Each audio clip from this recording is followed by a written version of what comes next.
sit down.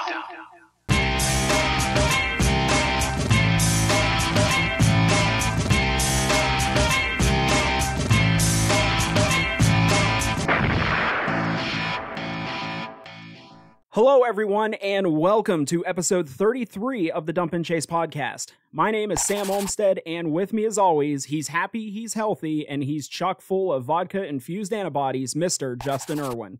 Oh, staying healthy, yep. Only way to be. Yeah, there you go. So, to kick things off, we wanted to thank Matt Lipsack and the Phantoms for letting us squat on their YouTube channel for our last episode. But we have a little housekeeping to do, but it does lead into our first bit of news for this episode. You may have noticed in the last episode, while being interviewed by Matt, the video jumped, and it was explained as technical difficulties.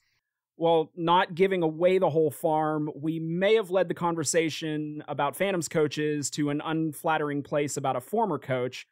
Matt being much classier than us, he cut it out. However, the person we were talking about may or may not have been one of the two coaches that recently departed the National Team Development Program.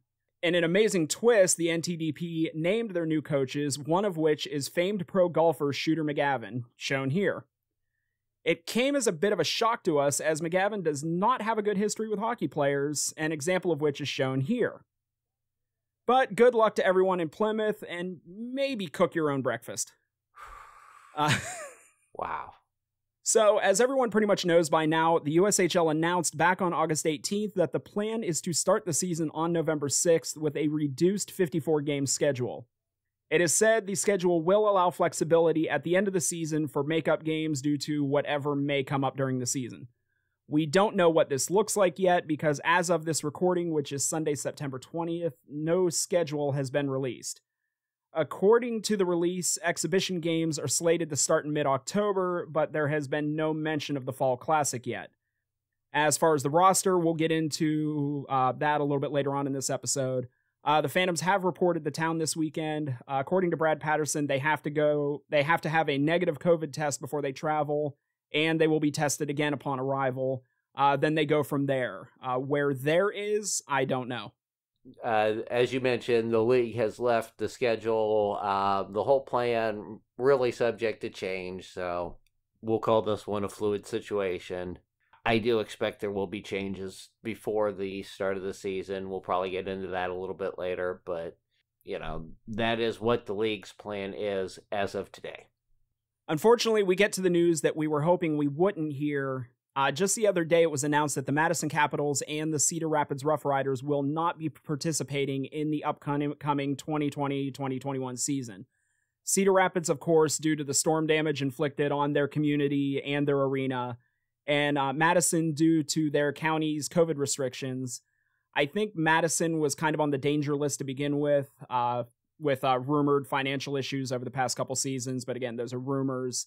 But yeah, so those two teams will not be participating in the upcoming season. Yeah, Madison, they're already kind of in the middle of a rebuild. Yeah, they've never been considered a stable franchise in the league. So, no offense to any of the former Phantoms bench staff who, might be now part of the Madison Capitals. This might be a good time to take a pause for them. Kind of rebuild. Best of luck to both teams. Cedar Rapids, their barn was destroyed. We're really hoping Des Moines, their barn is fixable. So bad news, but it is what it is. A phrase that we're all starting to say a lot more often. In other news, Muskegon, they already announced they expect to play with no fans. I don't know how that works, but the best of luck to them. Their ownership is apparently stepping up to the plate, putting their money where their mouth is. They're going to try to move forward despite their restrictions. So, again, it is what it is. Now, as far as we know right now, the Phantoms will be going into the season with limited fans in the arena. But again, we'll get to that a little bit later on. It's also been announced over the past month or so, that 3 North American Hockey League teams will go dark this coming season. Kansas City, Corpus Christi, and most significantly, the Springfield Junior Blues. Also, the 2 Alaskan teams, Kenai River and Fairbanks, will be relocating to Minnesota until January at the earliest. But again, Springfield, as far as the USHL is concerned, could be a bit of foreshadowing. And now Justin will put on his professor hat and tell you why. One of the things they mentioned in their announcement was the state restrictions, which limit them to only 50 people in the building.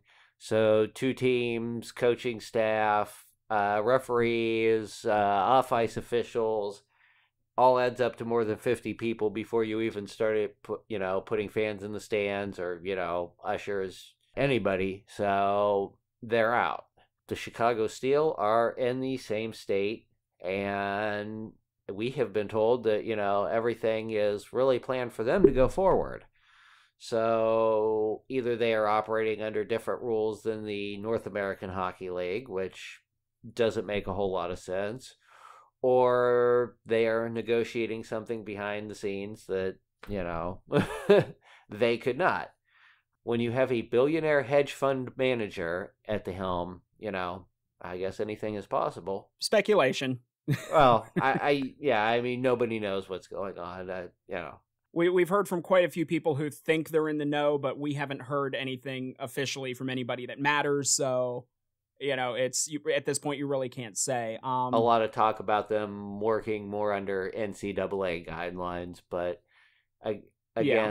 with Springfield saying something completely different, not a whole lot of difference really in the operation between the NAL and the USHL. So, we'll see. Okay, so as I said earlier, the Phantoms players have reported to town this weekend. What that final roster will look like, we're not sure, and for a couple reasons. The first of which is that there will be a dispersal draft for players currently on the rosters of Cedar Rapids and Madison. It hasn't really been stated if those teams have to submit a final roster for those drafts, if their affiliates will be affected by any of this. It seems to be that both Cedar Rapids and Madison will return these players if they do in fact return for the 21-22 season. So that right there is another 3 to 4 USHL caliber players the remaining 14 teams could add to their roster. Also, the door has been left open for NCAA players who are still eligible for junior hockey to play juniors while they're enrolled. This is an excerpt from an article on uscho.com, which says, current student athletes whose institutions will not be playing hockey during the fall semester will be permitted to participate in non-collegiate amateur competition, i.e. junior hockey, on an outside team during the fall 2020 term, which is subject to school and conference approval. These student athletes may compete on an outside team while remaining enrolled in their NCAA institutions, which typically would not be allowed. An institution or conference may not provide expenses for such competition, and the student athlete must be in good academic standing. A student athlete who remains enrolled at the institution may not miss class to participate in outside competition. All competition should adhere to federal, state, local, and other applicable guidelines related to COVID-19.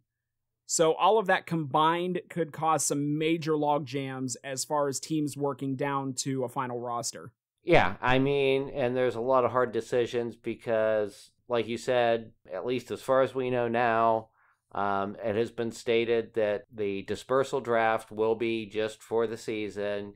If either one of these teams or both come back, they retain the rights to those players. So that's a year loan as opposed to, playing a guy and getting him into your system, somebody who's going to be there for 2 or 3 years. Likewise, the NCAA players, they could be gone in, after the new year or, spring, whenever NCAA decides, it wants to start playing. There's guys who come in, they contribute, but boom, they're gone like that. And you're having to bring players up and get them acclimated to your system. A lot of really hard decisions probably to be made here. Yeah, I would not want to be a general manager right now. No. I believe your words were Brad Patterson may have a head-shaped indent on his desk right Yeah. Yeah. Now, as far as players we are fairly certain are returning this season, we know of Ben Schoen, Yusaku Ando, Caleb Price, Georgi Merkulov, Brad Merrick, Jake Swade, and surprise, surprise, Riley Funk. Yeah. I'm not sure if this is a partial season deal, if he's back for a full year. But you know what? Any extra time we get with Riley, that's good with me. I'm fine with that. Yeah. We know your affinity for the Funky Town tagline there. So yes, we're glad to have him. Anything can happen. I doubt he really knows what's the plan at this point. So welcome back to town. So now we get to the elephant in the room. August 20th, the state of Ohio released the health director's order that provides mandatory requirements for youth, collegiate, amateur, club, and professional sports. I'm not even going to try to figure out if there's an acronym for that. As far as us fans, the section of importance to us is section 7 of that order, limitations on spectators at sports venues. Right off the bat, indoor venues are limited to 300 people or 15% of capacity, whichever is less. The capacity for hockey at the Covelli Center is 5,700, so 15% of that would be 855. So 300 fans. Some other things, one-way entrances, exits, and aisles. Seating in groups of no more than 4 if you know each other. Good news for us. I miss you. You know what? I miss you. Usually we only go like a couple months without seeing each other in person. We're going on, 5-6 months now? I genuinely miss you. Likewise. I mean, this has just been too much. And I was going to say, I don't think I could, I don't know what it would be like to be at the Covelli Center, week in and week out, and not have you sitting behind me with, smart ass comments. You know what? I'll go ahead and interject here. I'll bring this up. Do you remember the first day we met? Yes, I do. Yeah. It was the obligatory. Yeah. For anybody that doesn't know the story, when I signed up for season tickets, it was at the end of the season. There was like 4 home games left. They were running a deal. You could get like free tickets for the remaining home games that season. So they wanted to get me close to where my seats would be, but I was like 10 rows back one game, 8 rows back the next game, like 1 row back. The very last game of the season, before I went to that game, I had discovered hockeyfan.com. I was seeing these videos and stuff. I was seeing like all these videos and stuff. And I remember being at the games and seeing this guy sitting down front with his phone pointed at the, game the entire time, thinking, okay, what's this idiot doing? And then I see these videos on Hockey Fan. I put 2 and 2 together with the camera angle, and I'm like, oh, that's what he's doing. He's the one that runs this. So the very last game of the season, I was sitting right behind him for the first time. So I went up and introduced myself, and I'm like, yeah, I just bought season tickets. I'll be, sitting in the seat behind you starting next season. And you just looked at me and you were like, oh, well, hopefully you're better than the other a-holes that normally sit back there. Well, we usually get, the parent from the other team, or there's been some people. I kind of remember, I don't know if it was that game or if it was like early in the next season, where you were like looking over at my shoulder during intermission, laughing at the memes I'm looking at on my phone, and I'm like, if he's laughing at these, then he's a little bit on the disturbed side. And I'm sitting there laughing and then thinking, man, I hope he doesn't think I'm an a-hole. But yeah, again, I'm paraphrasing what you said. You did not say a-hole, but I'm gonna clean it up a little bit here. So, anyways, back at it. I think I might have had a Team USA parent sitting behind me like the week before. Oh, buddy. Okay, so seating in groups of no more than 4. If you know the other 3, I guess. Members of the same household may sit together, even if there's more than 4 in that group. Fans and groups must be spaced out. Obviously, face masks will be required. And I mean, for the most part, it's a lot of what we've already been dealing with in stores, workplaces, etc. So, I mean, nothing really out of the norm from what we've been dealing with already for the past 6 months, however long it's been. Yeah, I mean, the big thing there is obviously the 300 person capacity limit. You know, season ticket holders, scouts, and the rest of the team. You know, I don't know how this is going to work out for sales, but you know, yeah, it will be really a challenge going forward trying to make this work. So, various people from JAC, who manages the Covelli Center, have done interviews with various media outlets over the past month, where they've said they don't think the Covelli will reopen until next year. But when they make these same statements, they are referring to concerts and whatnot. Really, no mention of hockey has been made. And you made the comment before that 300 people a game wouldn't even be enough to... Yeah, you're going to have to hire staff, you know, bring in ushers. You know, I don't know about concessions, but security, you know, I don't know how that works with 300 people. Yeah, keeping the ice cold. Yeah, I mean, that's not going to pay for air conditioning. So where we sit right now, again, is the schedule hasn't been released. The Phantoms seem to be full steam ahead as far as the season is concerned. No announcement has been made yet as far as playing at Covelli. It has been mentioned that a resolution could be coming, hopefully soon. In my opinion, and this is purely speculation by me at this point, is that in order to play at Covelli, ownership will probably have to step up, put up the money, not only to cover losses from limited fans at games, but also covering the operating costs at the Covelli Center. I feel like this is a good possibility. Bruce Zoldan has shown over the years he's willing to put up the cash to keep the team afloat, especially in leaner years.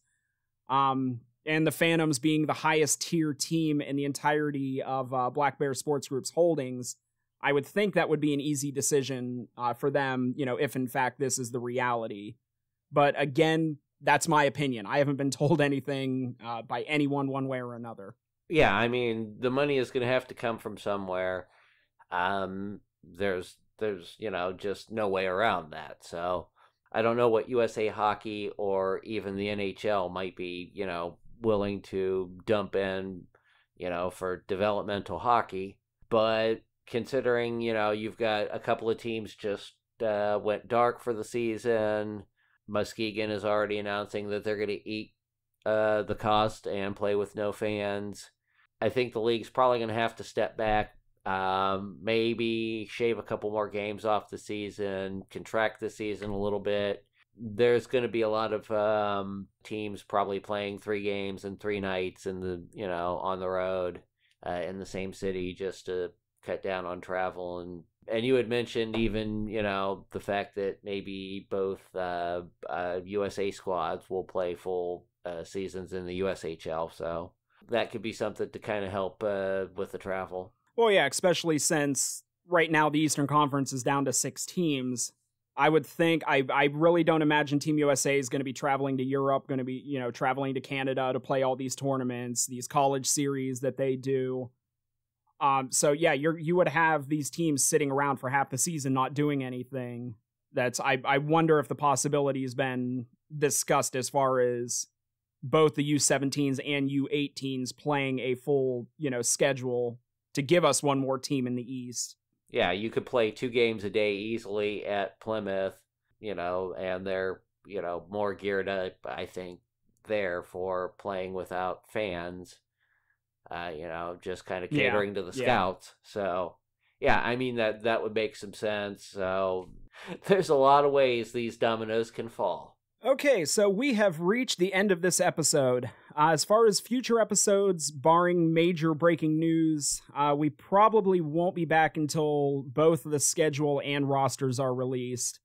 And after that, hopefully we'll be back into another season of Phantoms hockey in Youngstown.